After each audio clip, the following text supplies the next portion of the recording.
आज हम जो बात करने जा रहे हैं वो COA के आगे के लेक्चर्स की बात करेंगे। That is basic computer organisation and design. Basic computer organisation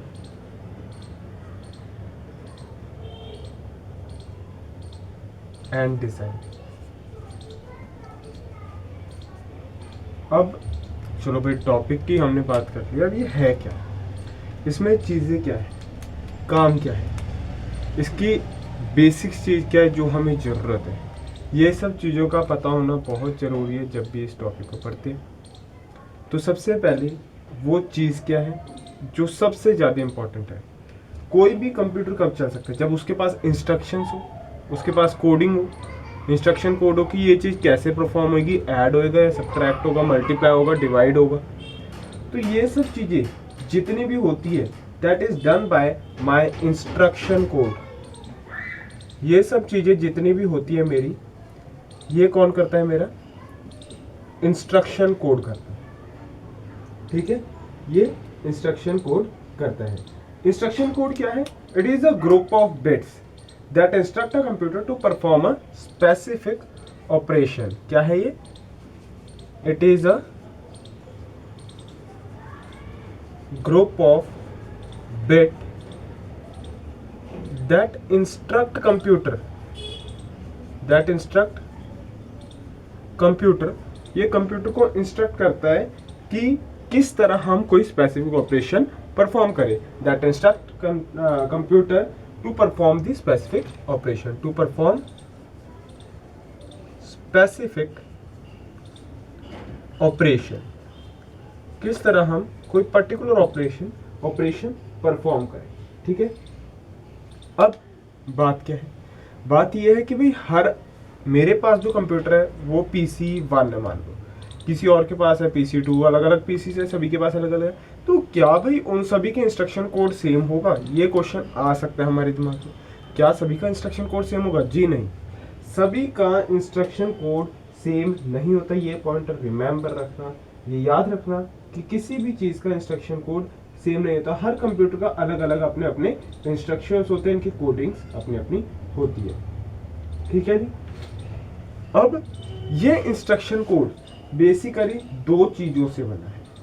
ये इंस्ट्रक्शन कोड ऐसे समझो, ये हमारा दो चीज़ों से बना है। ये दो चीज़ें हैं क्या? पहली चीज़ जो है मेरी ऑपरेशनल कोड कहते हैं इसको, ऑप कोड लिखते होते हैं generally, op code. And another is my address.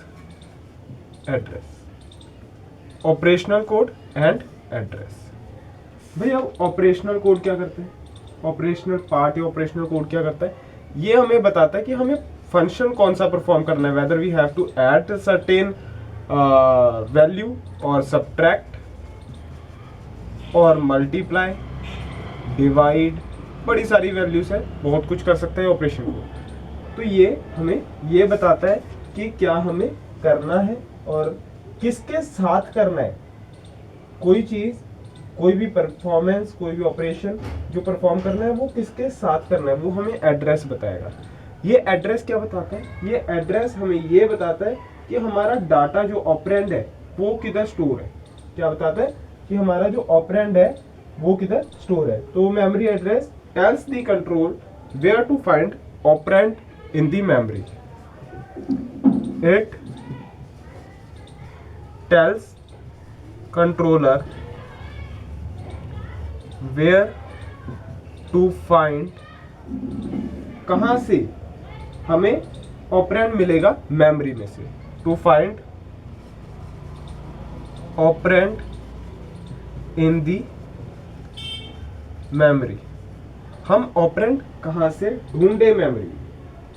अब चलो भाई हमें मिल गया ऑपरेंड, भाई मेरे पास है, मान लो मेरे को 3+, चलो छोड़ो, मेरी मेमोरी है, मेरे को यहाँ कुछ ऑपरेंड मिल गया x, इसको भी ये ले लेते हैं हम। ठीक है जी, x मिल गया और ऑपरेशन कोड मेरे को पता चल गया कि ऐड करना है। तो भाई x मिल गया और ऐड मिल गया। अब मेरे को करना क्या है? क्यों, ऐड तो हमारा क्या है, दो ऑपरेंड्स के साथ होता है, दो ऑपरेंड्स के साथ होगा। तो असलियत में होगा क्या, होगा क्या, असलियत में ऑपरेंड जो हमने फाइंड किया है ये ऐड होगा विथ किसके साथ ऐड होगा, ये चीज होता है प्रोसेसर रजिस्टर, जिसकी हम आगे बात करेंगे टाइप्स ऑफ रजिस्टर में, कि ये प्रोसेसर रजिस्टर के साथ, प्रोसेसर रजिस्टर के साथ ऑपरेशनल कोड, ऑप कोड लगाता है। जो भी चीज ऑप कोड करनी होगी, ऐड है तो ऐड करेगा प्रोसेसर रजिस्टर को, किसके साथ ऐड करेगा, जो एड्रेस में वैल्यू जो स्टोर है, एड्रेस में जो वैल्यू स्टोर है। आई होप इतनी बात सभी को क्लियर होगी कि ये चीज मैं क्या बोल रहा हूँ, प्रोसेसर रजिस्टर में ये चीज ऐड होगी जाके।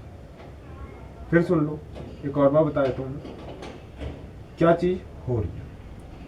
ऑपरेशनल कोड हमें ऑपरेशन बताएगा कौन सा करना है, एड्रेस हमें बताएगा कहाँ हमारा ऑपरेंड स्टोर है, और जहां ऑपरेंड स्टोर है वो किसके साथ ऑपरेशनल कोड करेगा, प्रोसेसर रजिस्टर के साथ। मान लो यहाँ 2 है तो 2 ऐड किसके साथ होगा, जो वैल्यू प्रोसेसर रजिस्टर में पहले से होगी। मान लो प्रोसेसर रजिस्टर में 3 है और यहाँ x की वैल्यू 2 है, ऑपरेशन कोड ऐड बोल रहा है तो 3 + 2 हो जाएगा। ठीक है जी, आई होप इतनी बात सभी को क्लियर हो चुकी होगी। इतनी बात सभी को क्लियर होनी चाहिए। अगर इस प्रेजेंटेशन में अगर किसी को कोई प्रॉब्लम हो तो कमेंट सेक्शन पे मैसेज कर देना। So that's all for this presentation, thank you.